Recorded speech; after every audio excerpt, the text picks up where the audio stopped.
Samba the Coward. In the great country far away south, through which flows the river Nile, there lived a king who had an only child called Samba.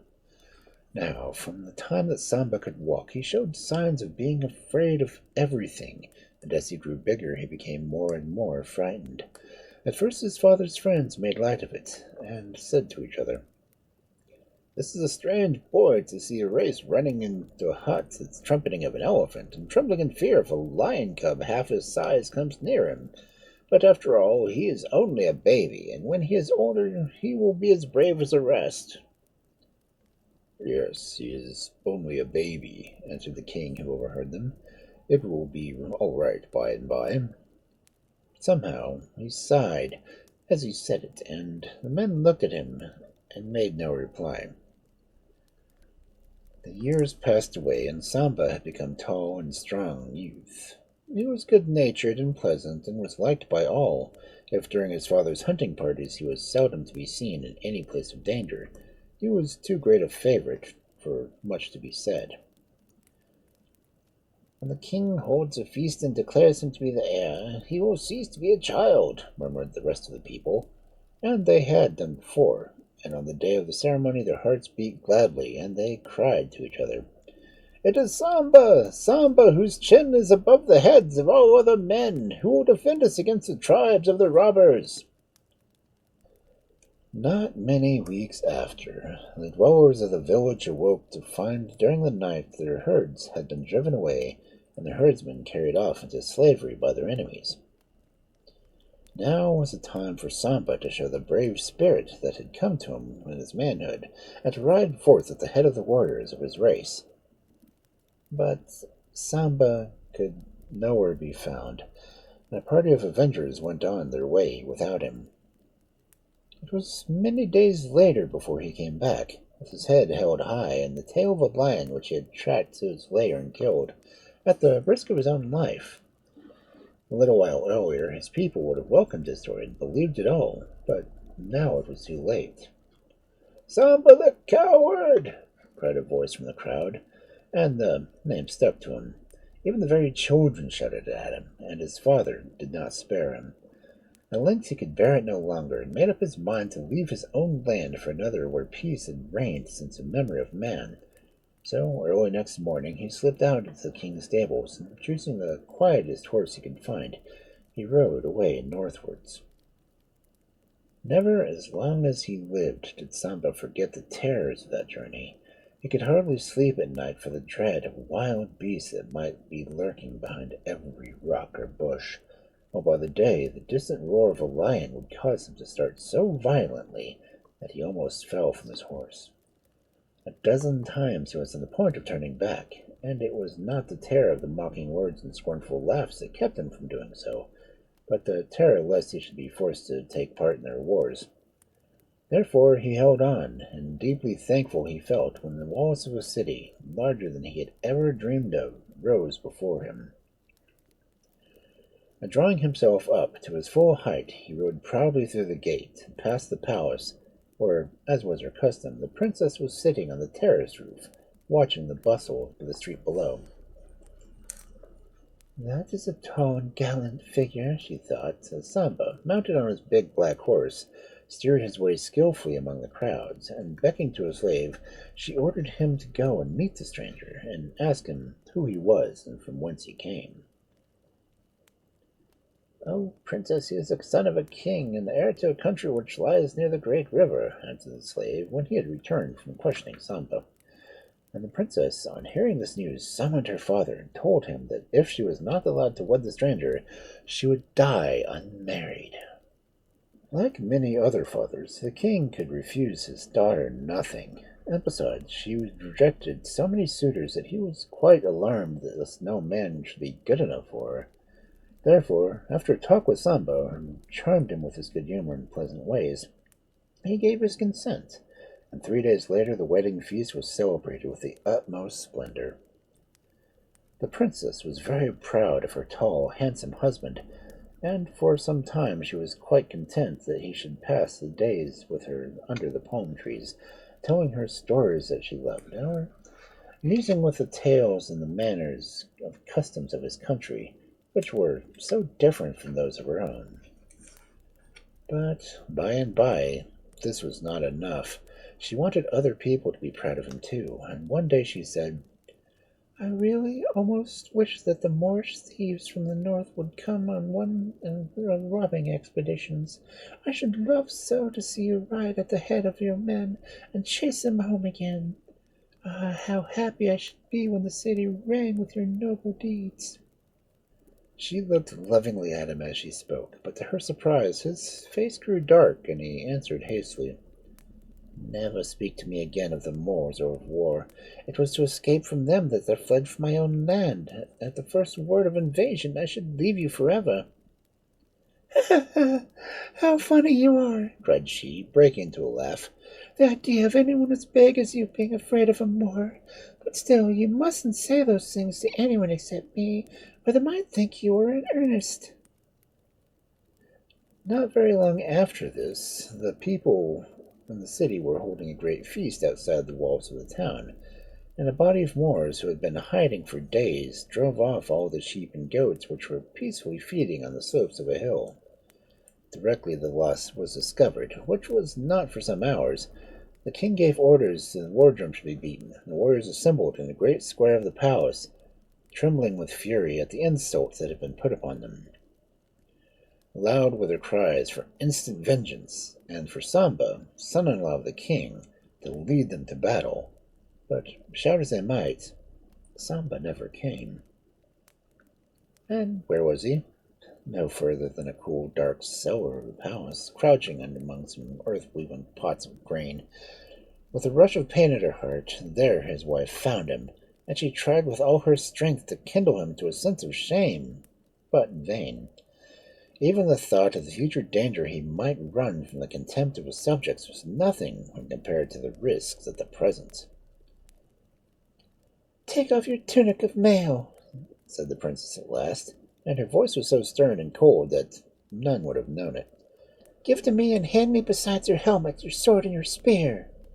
And with many fearful glances right and left, Samba stripped off the armor inlaid with gold and property of the king's son-in-law.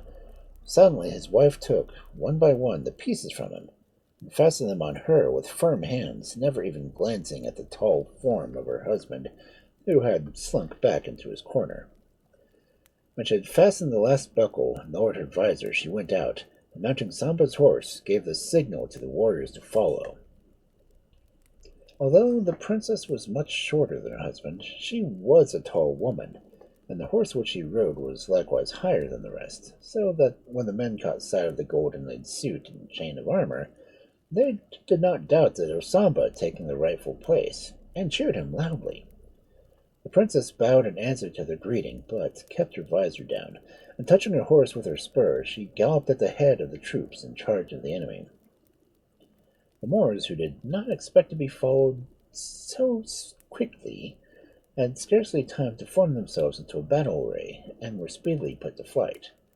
When the little troop of horsemen returned to the city,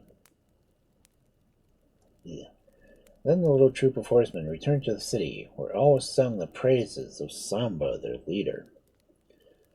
The instant they reached the palace, the princess flung her reins to a groom and disappeared up to a side staircase, by which she could, unseen, enter her own room. Here she found Samba laying idly on a heap of mats, but he raised his head uneasily as the door opened, and looked at his wife, not feeling sure how she might act towards him. However, he need not be afraid of harsh words. She merely unbuttoned her armor as fast as possible, and bade him to put it on with all speed. Samba obeyed, not daring to ask any questions, and when he had finished, the princess told him to follow her, and led him out to the flat roof of the house, below which a crowd had gathered, cheering lustily.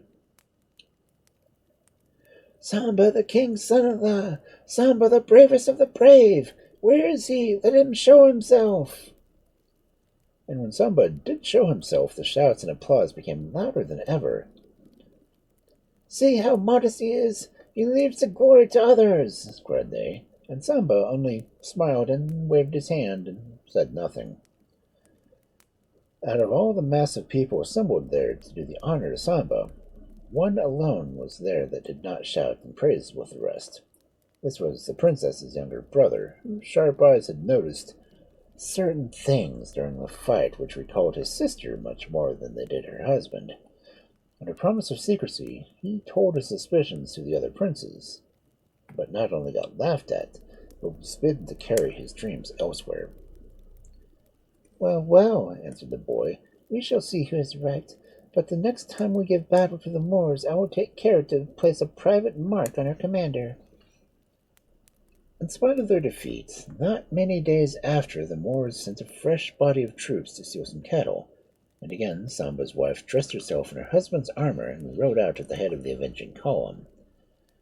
This time the combat was fiercer than before, and in the thick of it her youngest brother drew near and gave his sister a slight wound on the leg. At that moment she paid no heed to the pain, which indeed she scarcely felt. But when the enemy had put to flight and the little band returned to the palace, faintness suddenly overtook her, and she could hardly stagger up the staircase to her own apartments. "I am wounded," she cried, sinking down on the mats where he had been lying. "But do not be anxious, it has ruined nothing. You have only got the wound yourself slightly in the same spot, and no one will guess that it was I and not you who are fighting." "What?" cried Samba, his eyes suddenly staring from his head in surprise and fear. "Can you possibly imagine that I should agree to anything so useless and painful? Why, I might as well have gone to fight myself." "I ought to have known better indeed," answered the princess in a voice that seemed to come off a long way off. But quick as thought, the moment Samba turned his back, she pierced one of his bare legs with a spear. He gave out a loud scream and staggered backwards from astonishment, much more than from the pain. But before he could speak, his wife had left the room and had gone to seek the medicine man of the palace. "My husband has been wounded," said she, when she found him. "Come and tend him with speed, for he has faint loss of blood." And she took care that more than one person heard her words, so that all the next day the people pressed up to the gate of the palace, asking for news of their champion. "You see," observed the king's eldest son, who had visited the room where Samba lay groaning, "you see, O wise young brother, that we were right and you were wrong about Samba, and that he really did go into battle." But the boy answered nothing, and only shook his head doubtfully. Only 2 days later, the Moors appeared for a third time, and though the herds had been tethered in a new and safer place, they were promptly carried off as before. "For," said the Moor to each other, "the tribe will never think of our coming back so soon that they would have beaten us so badly." When the drums sounded to assemble all the fighting men, the princess rose and sought her husband. "Samba," cried she, "my wound is worse than I thought. I can scarcely walk, and could not mount the horse without help. For today I cannot do your work. You must go instead of me." "What nonsense!" exclaimed Samba. "I never heard of such a thing. Why, I might be wounded or even killed. You have 3 brothers. The king can choose one of them." "They are all too young," replied his wife. "The men would not obey them. But if indeed you will not go, at least you can help me harness the horse." And to this Samba, who was always ready to do anything he was asked when there was no danger about it, readily agreed. So the horse was quickly harnessed, and when it was done, the princess said, "I ride the horse to the place of the meeting outside, and I will join you by a shorter way. I will change places with you." Samba, who loved riding in times of peace, mounted as she had told him, and when he was safe in the saddle, his wife dealt the horse a sharp cut with her whip, and he dashed off to the town, and through the ranks of warriors who were awaiting him, and instantly the whole place was in motion. Samba tried to check his steed, but he might as well have sought to stop the wind, and it seemed no more than a few minutes before they were galloping hand in hand with the Moors. Then a miracle happened. Samba the coward, the skulker, the terrified, no sooner found himself pressed hard, unable to escape, than something sprang to life within him, and he fought with all his might. When a man of his size and strength begins to fight, he generally fights well. That day the victory was really owing to Samba, and the shouts of the people were louder than ever. When he returned, bearing with him the sword of the Moorish chief, the old king pressed him in his arms and said, "Oh, my son, how can I ever show you how grateful I am for this splendid service?" Samba, who was good and loyal when fear did not possess him, answered straightly, "My father, it is your daughter, not me, whom you should thank for this due, for it was she that turned the coward that I was into a brave man.